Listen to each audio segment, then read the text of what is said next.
everyone, welcome back to Dragalia Lost. So today we are here for a new Agito showcase featuring the newest released Humanoid Mercury against Master, Ayaha and Otoha. So I never did Master, Ayaha and Otoha before, so this was truly a challenge for me because I didn't know how hard it was outside of a few stories that I heard around online, and I found myself put into a very hard spot to record a decent attempt. I had to fight throughout the myriads of Karina trying to join my lobby, try to understand the fight in the few tries that I did with the hero, but finally I got a clear. Not the best of clears, I did a ton of mistakes, but still a clear nonetheless. So it is also my first clear for the fight, so you will see at the end that I get all the first time rewards, so hopefully you will enjoy the fight. As usual, after the fight guide we will jump into the analysis of the hero and also of course my build. This hero probably is one that I will use a lot in general because I love dragon based heroes, and while she does rely a lot on strength amp, much more than I thought, she's actually not that bad honestly. She also has a pretty useful skill share. If you guys like dragon based adventurer, probably she's the way to go to get her skill share and use it on the other adventurers that you need for dragon based stuff. So Tiki, Mime, the persona based adventurers and so on. But today we are here to discover what she can do against Master, Ayaha and Otoha, so let's jump straight into the fight and see my very lengthy and messy attempt against this particular foe.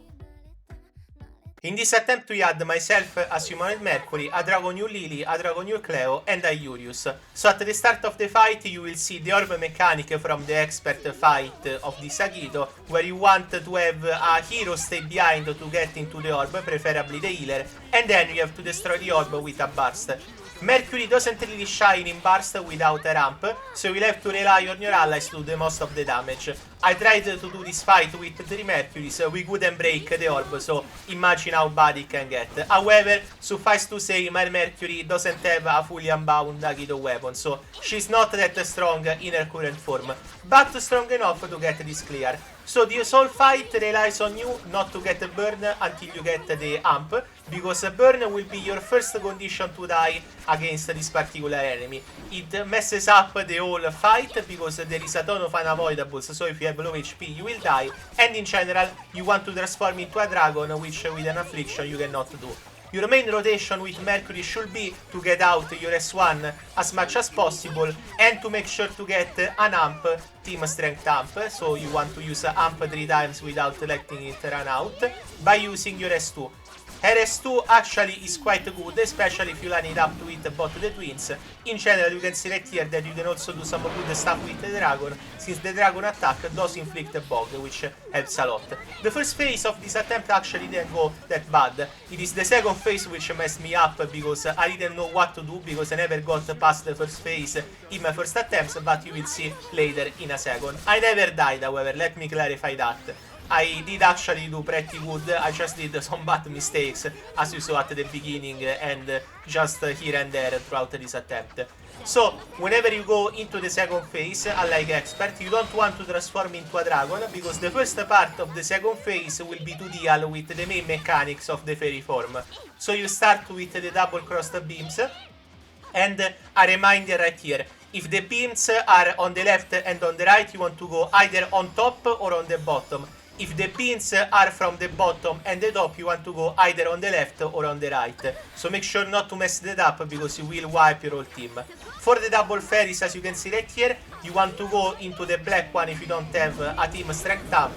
If you have a team strength amp, you can go on either. You can still kill the white one, but be careful because you don't want to get burned. This part is quite easy, especially if you have enough team members to destroy the burning one, but as you can see right here, I still got the burning because the white thing dropped down and I couldn't avoid it, otherwise it would have reached the boss and messed up our attempts. For the Midare my attack, remember that one part will be red and one part will be purple. Make sure to always stand on the red one and then switch. Be careful because this can burn you if you aren't also careful, and burn, as I told you earlier, can mess up your attempt very easily. Other than that, what do you want to know about Mercury? So, Mercury does rely a lot on a team strength amp, so without heroes that can enable that amp, she's not at her full potential. She's not bad, but most of her damage will come out from the dragon form rather than the form outside of dragon. So kinda gets a little bit hard to do much DPS if you have a Mercury without a team strength up, is the general idea. For the double beam that you just saw, remember there is one spin 180 and another spin 180. It is not always like that. I believe later on you will see that she also does a normal beam, but remember to avoid that since it can also burn you and or kill you. So right here you also see that I'm about to activate the team strength amp, I believe, after I get the next S2. And when she gets the team strength up, Mercury has access to two new very powerful things. Well, of course, apart from the buff itself. Her S1 will deal even more damage, and also she gets a bubble that restores her HP and also gives her a shield. Very, very, very useful in this fight. And also, of course, the Coab passive that makes her immune to burn. For the black butterflies that you see right here, she's immune to stun, so you don't have to worry too much. But remember that they still do damage when they drop, even if you are immune to stun. Other than that, this phase is not actually quite hard. The main problem is mainly dodging the stuff that she throws at you. But I think I did a good job, apart from a few things that I didn't know about, and some stuff that, like animation timings, because Mercury does have a good animation time, not too long, not too short, but you have to get used to it, which I didn't. As you can see right here, I have the bubble, and I got hit by the butterfly, but since she's immune to stun, and I had the shield, I think I denied it, which was because I was locking an animation, and I didn't saw the butterfly incoming, which is not too bad, because she then went into break. It would have been better if she was hit by the butterfly, but it is what it is.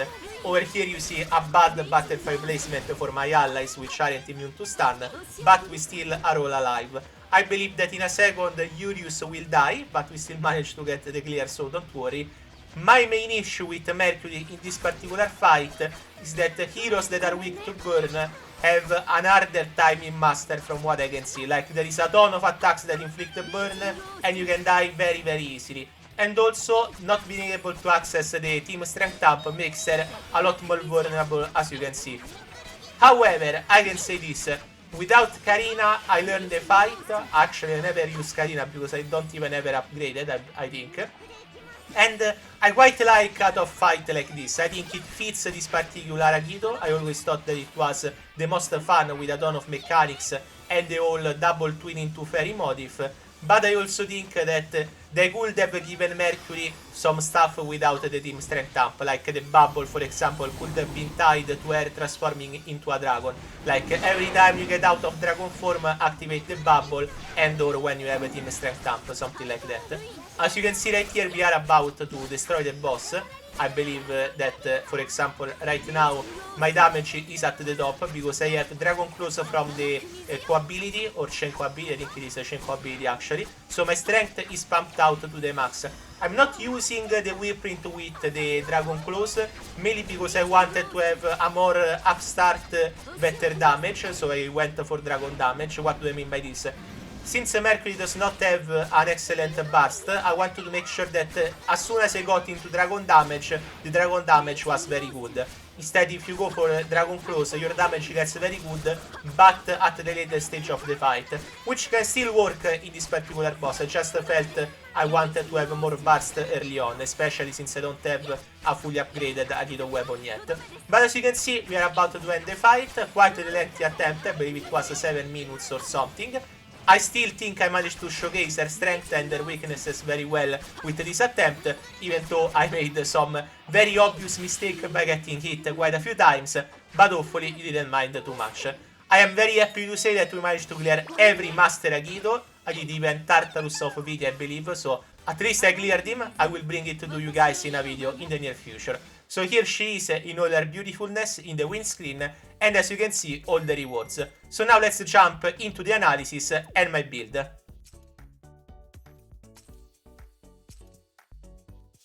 Here we are at my favorite part for every Agito showcase, where we analyze the hero and then check out the build that I made for her. Mercury is one hero that I've waited for a very long time, since we got the original design for her humanoid form 1 year ago, and I wasn't disappointed in her personality, because Mercury didn't really have a ton of time to shine into the story, so we finally got a little bit of depth added into her, which I think is quite good. She's basically the mother figure for dragons, while Midgardsorm is the father figure, and then we got Mim, Jupiter, and Zodiac, which were basically Mim is the affectionate character, Zodiac is the grandpa, or even then a father figure, because he's basically fused together with Aurelius, and Jupiter is another character that might want to get a humanoid adult to get some depth added into him. So far, he's just a prankster. I really love the art. You can see that there are some hidden things in this art, like the Minimax little figure on the dagger, and also if you check out her model, she also has a Minimax hair tie on her back. Quite lovely design in general. I really think they did a good job with this. But does she hold up in battle too? So we have the first skill, which is very reminiscent of Galamim in many ways. It is also shareable, and I highly recommend that you unlock it, because it really helps Galamim and any other dragon-based adventurers, so the Dragon Drive characters, Tiki, Urius, etc. It is very good. It also inflicts frostbite, so you can tell that it does some work. So this skills deals normal damage without strength amp. With strength amp it deals even more damage, which reaches actually very good levels. So without it, it is kinda nerfed, if you want to call it that. But even without it, it still deals good damage, has a low skill energy requirement, and also inflict frostbite. In Ayaha and Otoha, inflicting ailments is very good because it is similar to dispelling, so I do think that it is a decent enough S1 skill. You also get the same dragon energy as the Galamim skill, which is 50, so overall quite a good skill. However, take a reminder, if you don't have strength amp, you deal less damage, you get less Dragon Gauge, and in general the skill is weaker. So that's why I really think that she relies a lot into strength amp because of this and her passive, but it doesn't make her bad, unlike other heroes we recently got who have strength amp. Looking at you, Child Ranzal. Then we have the S2, which is Aquatic Ruin. This is a frontal cone attack. You summon some bubbles and then they explode to deal damage, so you need to make sure that the enemy does not move after you cast this ability. This also grants Mercury a strength amp. What is a strength amp? It is a stacking buff up to 3 times, and the third time you get what is called a team strength amp. This affects your whole team. It unlocks some certain abilities for Mercury, a boosted S1 and a passive. And this can go up to strength amp levels of 2 and 3, I believe, is the max one that we can get, depending on the hero that we use. As you can see, Mercury can go up to level 2. So this means that you need to use amp level 1, amp level 2, team amp level 1, and then amp level 1, amp level 2, and team amp level 2. So you need to make sure that the buff does not run out. Can Mercury do this without another hero? Reliably not. You saw in the fight that they managed to do it, but it is very hard in Ayaha and Otoha to make sure that the buff does not run out and you get the team strength amp in a, let's say, useful time. Like, you will get it once per fight at most if you are very lucky with the timings, and even then I don't think it is worth it. So she does need another hero or even a skill share to make the most out of the amp mechanic. However, this skill is not affected too much by amp, since the more powerful version of the skill is unlocked after you use Shapeshift, which is actually quite good. It deals good damage, it does have quite a hefty skill energy requirement because of the amp, but it still is a good nuke, especially if you need to destroy the bubble that Ayaha and Otoha summon in the first phase of the fight, or a butterfly, or anything else that needs a powerful burst, so not too bad in all honesty. Her skillset is quite reminiscent of Galamim, with some better qualities like affliction, buff, and better damage overall, but unlike Galamim, she does rely a lot into this amp mechanic, which in some cases can be seen as worse. We'll get later in who is better between the 3 humanoid dragons. First, let's check out what I think is one of the best chain abilities in the game. So, here we have the normal ability for daggers, so critical rate, and then we have team strength amp equals burner S plus 100%.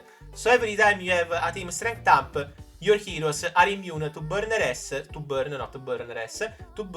if you have a team strength amp on yourself. So this is kinda hard to trigger currently because only Gala Elisan and Humanoid Mercury can activate amp.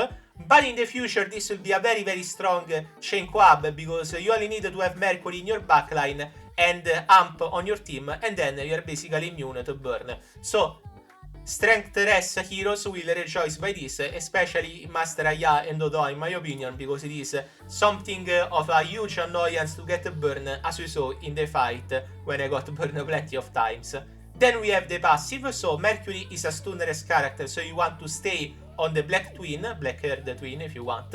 She also has the usual passive for dragon-based adventurers from the Great Wyrm series. So we have Bog Resistance, 14% to the modifier applied to damage when in dragon form, which is very sweet, especially if you pair it up together with the Wyrmprint one. And then when you shapeshift for the first time, you will turn into Mercury, second time into High Mercury, regardless of the dragon you have. This suggests that you can go for some weaker dragon form dragons if you want, if they have good passive. In general, I believe that if you have a Gala Poseidon, that's the best choice, unless you go into the buff meta with Mercury and then you go with the bunny. But even then, the bunny honestly is not that good because Mercury is more DPS than support in my opinion. Last but not least, we have Bubble Shield 2. This is the passive that you saw with the bubble during the fight. Basically, if you have a team strength amp, Mercury activates this bubble, which gives her HP, like a passive HP, so like a buff, and then a one-time shield that nullifies 30% of the user maximum HP. This will work in Nihility, so Dominion, which is actually very good, especially if we have fights similar to Lilith where taking damage is present and you need the healing. In general, I do believe that with amp this hero will shine a lot more. So how will they rank her without amp in the current dragon-based adventurer meta? So Humanoid Midgardsorm unfortunately is the weakest between the three. Like Mercury is still better than Midgardsorm in general, even without the amp. Galamim takes the top spot because of Mars. Without Mars, she will probably be similar to amp-less Mercury.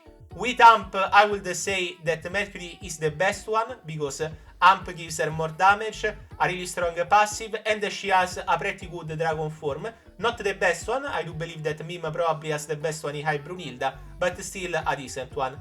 Without amp, I believe that Mercury scores with the normal Galamim without Mars. With Mars, Galamim is unbeatable in my opinion because Mars is such a good dragon with his passive effect. However, I will say this, Mercury is not bad, she just needs a team strength amp to shine. Without it, still good, still a very solid adventurer, and I also think fun to play if you like a dragon-based adventurer like a Galamim or Midgardsorm in general. Even Latna can be somewhat of a similar hero. Very much an enjoyable playstyle. I would have preferred if she was a wand rather than dagger because her skills don't really strike me as wand, as dagger specific. Okay, so now we jump into the build. Let's see what I have for you guys this time. I do believe that I went with a more unique build compared to what I've seen online because I wanted to make something that would work even in Nihility, since I do believe that this hero will shine a lot in Dominion fights. Not as much as you think because Water does have this other hero on the right over here called Tiki, which is very good, and probably she will shine a little bit more than Mercury, but if we get more Hump heroes, so probably Mercury will be a little bit better than Tiki. So we have Dragon damage. I went for this, as I told you earlier, because I wanted more ramp up damage at the start. So I wanted to start with a better burst rather than going for a longer damage, but in the later phases of the fight. I do believe this worked a little bit better, but if I were to replace it, as you guys know, I will go with the Dragon Claws Wyrmprint, which is the one with Albirius, this one that I just clicked. But I will leave it right now for, I guess, build sake. Then we have Pegorin Grand Adventure. Compared to Flurry Strength, I believe this is better. I don't want to run a Flurry Strength build because I don't want to run another Dagger, since it defeats the purpose of having, I guess, her as a Dagger, and then I don't get the extra co-ability that I will get from another hero. And I do believe in general that for this fight, having not flurry is the best way to go. Like, this boss is quite mobile. There is a ton of phases where she goes unavoidable, so I do believe that pegoring Grand Adventure is better. And you even get this sweet bonus right here of an extra 10% dragon damage thanks to those two Wyrmprints. Could be higher, but I do believe that the other Wyrmprints are more worth it than more dragon damage. Twinfall Bonds, extra skill damage, nothing to say right here, makes sense. Frostbitten Punisher, also another one that makes a ton of sense because she inflicts a Frostbite.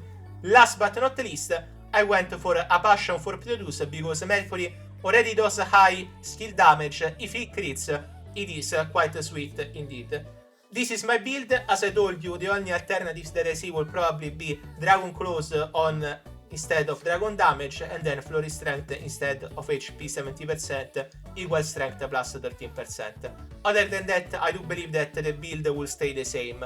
This is probably the one that works best in Dominion / Nihility, but don't take me to the word because stuff might change. We might get some crazy Wyrmprints, like for example the Elysium one could be better instead of raw dragon damage, but then you have to deal with reduced defense, which can be a no-no in some situation, let's put it that way. Now, for dragons, okay. Dragons is the usual time where we have a huge discussion about what you want best for this particular hero. I can safely say that Gala Reborn Poseidon is the best one for her, for two very simple reasons. She gets Dragon Gauge out of her S1, so you already get the passive very fast. She gets extra strength, which can help a lot in a dragon form. In general, Reborn Poseidon is way better than any alternatives that you can find in water. If you don't have Gala Reborn Poseidon, you can go for Siren. This is more of a humanoid based build, so you deal less dragon damage but you deal more humanoid form damage, so you want to go with a different build, but in general it works better than any other options that you have in water. If you were to go for a support build for whatever reason, you can go for the bunny, but I think like it's not worth it at all. Like it's just bad, let's put it that way. Alternatives can also be Jeanne d'Arc in Dragon form. I do think extra crit can be quite helpful when you have good skill damage in your skill, so in general can be decent. Or even enemies if you want to have better crit damage, but I don't believe that's the case for this particular hero. How would I rank them? Gala Reborn Poseidon first, second Siren, third probably not Gala Jeanne, Dragon Jeanne, and or Leviathan, yes, Leviathan for raw strength can be somewhat decent at times. I don't think that the bunny is worth it in a DPS build at all. For weapons, you want to stick with the Agito weapon and also with the buff that it gives. So now we have quite an interesting discussion to make, which is co-ops and share skills. For co-ops, let's put it that way. I do believe that this is the best backline of co-ops for any dragon-based adventurer. I've seen it used with Xenfried, I will see it used with Mercury as well. So we have Tigi, who is limited, Urius and Summer Celiera, who are permanent. We have alternatives to Urius, I believe. Not really sure about Summer Celiera, I will check out and leave it on the left as usual.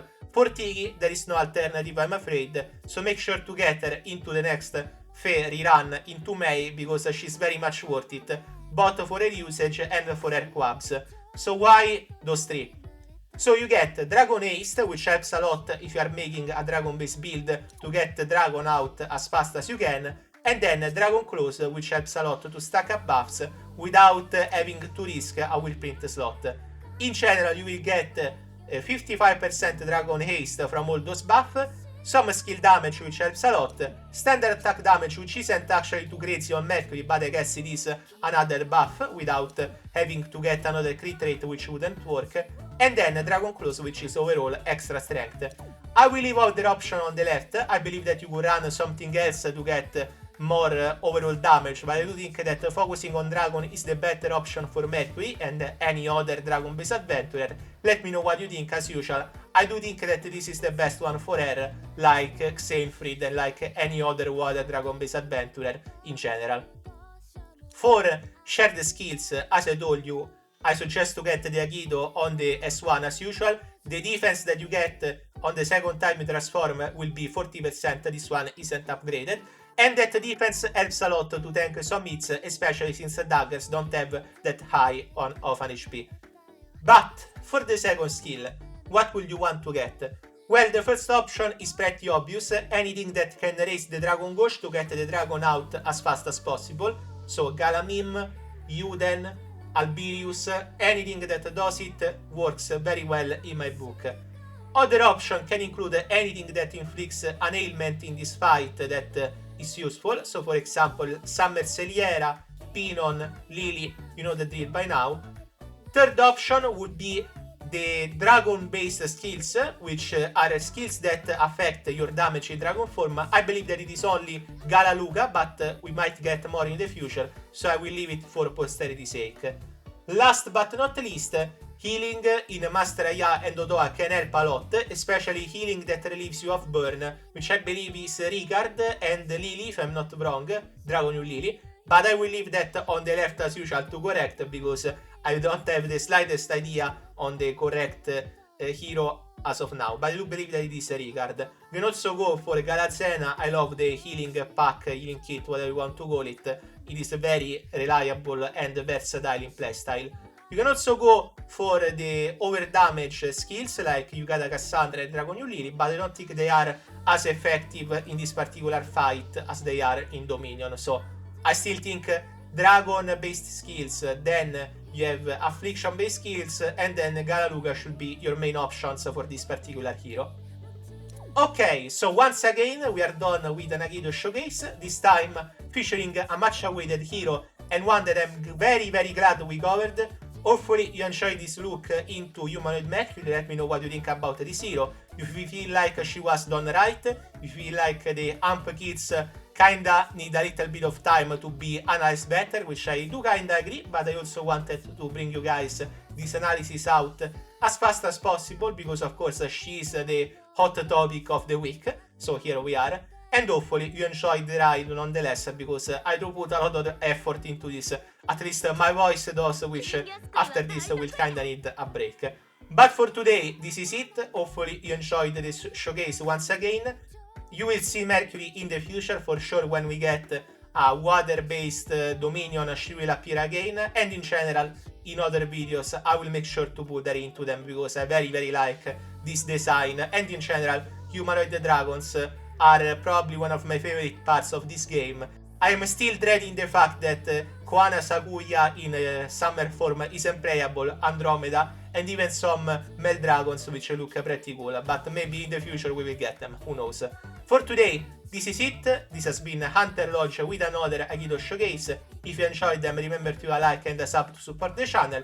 Let me know who you would like to see next, since next week is kinda of a dud. Don't really see much happening outside of maybe a new Dominion and the story, but that should be it. So we'll probably do a Castle Story episode next week, which probably should be given since we didn't do one in a very long time.